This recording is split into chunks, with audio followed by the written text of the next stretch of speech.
Why do we accept hate continuously, consistently? Why? What is going on? Why do people get away with hate, especially towards Jews? It would seem that since October the 7th, the ramping up, and I mean significant ramping up of anti Semitism has been unbelievable and almost unblocked. And yet, we are seeing people putting roadblocks in front of those who want to make life better. Just don't get it.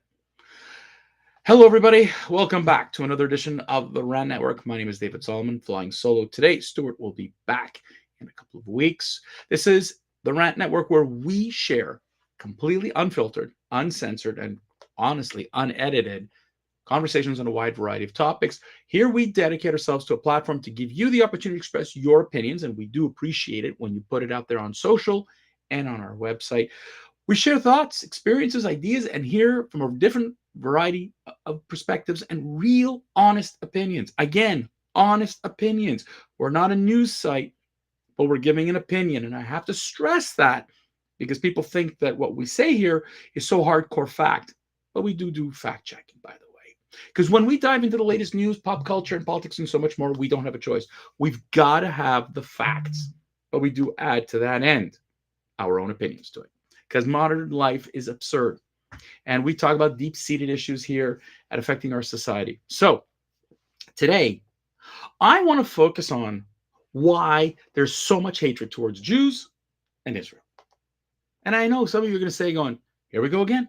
What is this? We've heard this already. This is 5,700 plus years of this. Why is this anything new? It's not new. It's hypocritical.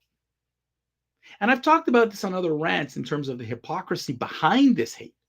Because the same people who've been shoving DEI, diversity, equity, and inclusion down our throats, and I mean shoving it down our throats, because they insist that for their causes, it must be about excluding others. Jews are excluded across the board. It's amazing. Because there is no inclusion, there is no equity.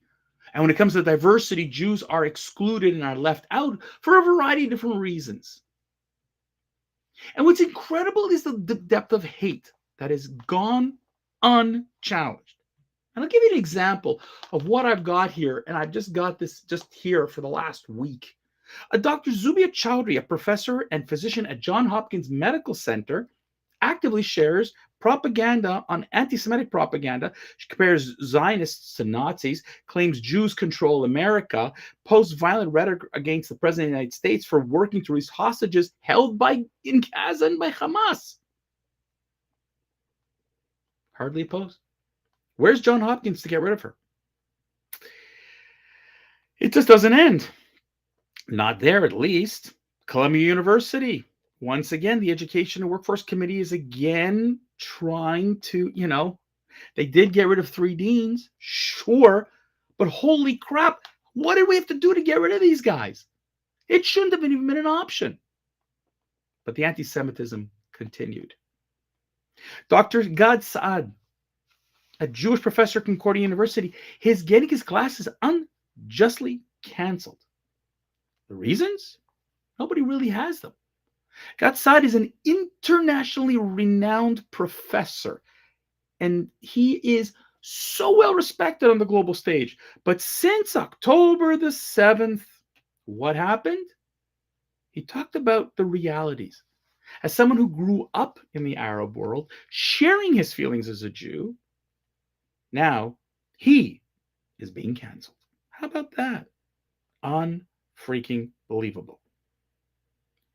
How about the University of Michigan that is offering the MLK Spirit Award to Jew hater Salma Hamami for, quote, threatening to death and worse to Zionists? Again, why not? Her award finally got revoked. But where are we to think and get that we permit this kind of hate? Unbelievable.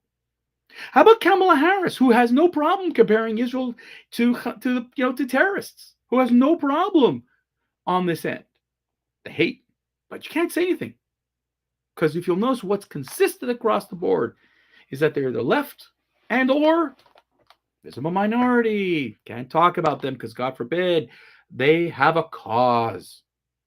Shall I continue? Yeah. How about the petition at Carmel, New York? All right, to ask board members to step down for promoting there was a whole idea of trying to help Jews in Israel, and this individual says, I ain't reading all that. Free Palestine. Really? You can do that, but let's promote hate. Promote hate. Why not?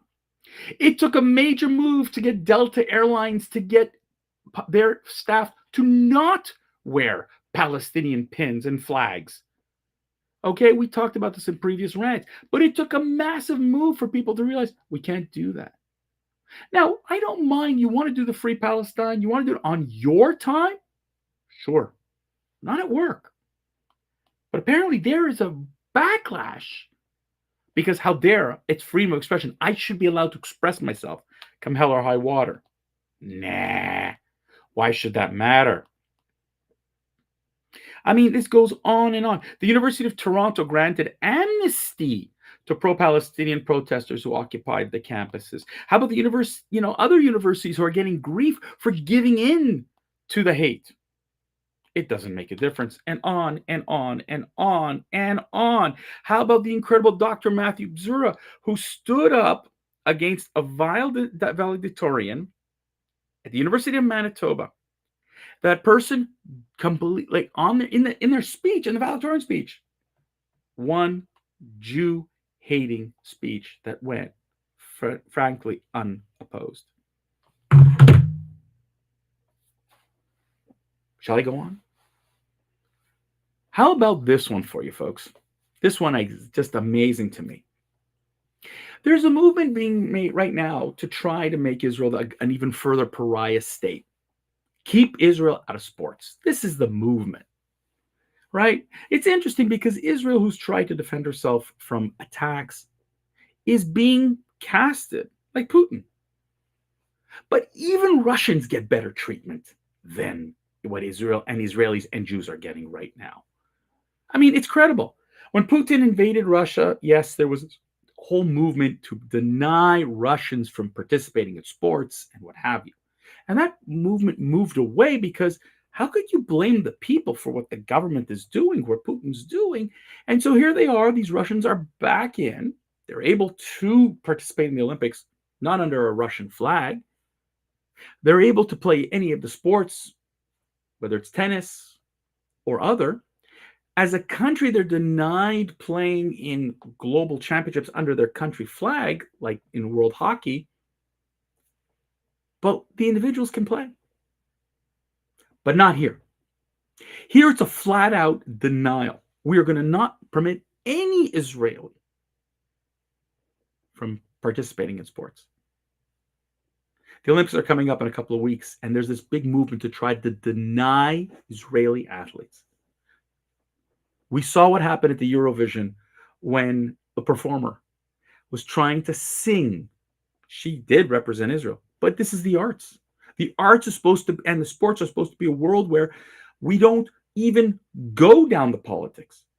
Even in the Cold War, when the Soviet ballet and the Moscow Ballet Group, and when Americans went to Soviet Union, arts and sports superseded the politics. 1972, the Soviets played Canada in one of the great summit games, in a tournament. We were okay with that, but not here. Not when it comes to Jews, not when it comes to Israelis. Deny, deny, deny. It's unbelievable. And I know where our attention is today, folks. We've had an election in England that went left. That was obvious. We had an election in France that has now catapulted France into political chaos. You have a U.S. election. We had an assassination attempt. We had a president who couldn't speak. We've all these distractions. And the hate towards Jews and Israel doesn't go away. It's in fact under the radar, and they're getting away with it. Has anybody asked the question, why would military leaders, so-called military Hamas leaders, hide in civilian areas? No, the haters are saying Israel killed so many civilians. Now, we don't even know if they're civilians, because God forbid we should validate it. We can't even validate the number, because the number comes from the Hamas-led, Gaza-led, health ministry. Reuters is leading the charge, again, on how to screw Israel and Jews, because it reports that Israel kills so many, but it doesn't say that reality, that these leaders, these Hamas leaders, are hiding right inside of civilian homes. I find it fascinating, the hypocrisy of the left. I find it fascinating, the hypocrisy of what's going on. You hear what's going on in England, where people voted for Labour and refused to challenge, so many of them, with their anti-Semitic stances, their anti-Israel stances. But the anti-Semitism, their acceptance of hate to Jews. And you have parliamentarian after parliamentarian standing up for Jew hatred, not opposing it, for it. You're starting to see that in France. The Jewish community is petrified to such an extent that thousands of people immediately put in visa requests to leave France, to move anywhere but to live in France, because they're afraid. And in the United States, where there's an election this fall, where the rhetoric has gone through the roof, where we've had an assassination attempt on an American president, where Iran has apparently claimed to plot to kill the United States president, the rhetoric on the left towards Jews is unbelievable. Nikki Haley at the Republican National Convention had to make a comment that Jews are scared in America. And nothing's being done by the left or by the Democrats. Nothing. Quiet. Denial. Because the left doesn't want to make that change. The left doesn't want to help Jews. It's interesting. Google's about to buy a company, an Israeli company, for $32 billion. And unless something screws up, it's going to be one massive acquisition. I wonder how many people are going to boycott Google because they bought this Israeli company. Because that's the level of absurdity we're dealing with today. The same people who have contributed to society with Nobel Prize winners, contributions to science, literature, the arts, media, you name it, contributions to help further us, even in the environmental sector, which I've talked about before, in technology. You may not agree with the Israeli government policy, and that's fine. But where are we to stop the Jew hatred? Why should Jews in the United States, Canada, the West, suffer for a decision made by a government thousands of miles away? For only one reason: hate. And they're getting away with it. And while we're distracted because we want to focus on elections, another synagogue, another community center, another individual are being denied, are being bombed, are being shot at. You look at what's going on around the world, it's unbelievable. There's no outcry. Politicians are afraid to say something. Governments are afraid to get in past certain legislation. It's incredible because in Argentina, the president of Argentina was called the Trump of Argentina, lunatic, a crazy man. Yet he effected change in a country that harbored Nazi war criminals. He effected change to try to secure and save the Jewish community of Argentina. Where is that here? In case you haven't heard, Jewish actors and actresses are not getting jobs. Disney had to redo part of the script for an upcoming Marvel series that would have featured an Israeli Mossad agent, and they have to rewrite it because they're afraid of the reaction that's going to come up from an Israeli. Is this not absurd? Have we not gone over the edge? Are we not really, really human beings? Are we, forgetting what supposedly made us, I don't know, culturally advanced? Or do we stick to centuries-old tropes and hate because we just hate Jews? Can't figure it out. But I know that there are those out there who say they would like to imagine a world without Jews. So let me give you that picture. Take away so many of the inventions, the advancements, the creativity, the technology you're using today. Take it all away. That's one picture of a world without Jews. But we're not going away. Thankfully, there are movements in various countries, including Canada, even in the United States, that is pushing the left out because they don't want Jews, but others do. And thankfully, we will see a pivot over the next 18 to 24 months. And hopefully legislation will be passed to ensure that further hate will be canceled. That is my wish. And Jews and others, not just Jews, everybody should live in peace and safety, free of the hate of others. To that, I end today's episode. Tune in again on Friday on the Rant Network here. Hope you've enjoyed this conversation. Check us out at therantnetwork.com, Instagram, YouTube, Facebook, you name it, we're there. We'll be back. We're here every Monday, Wednesday, Friday, noon Eastern is when we broadcast.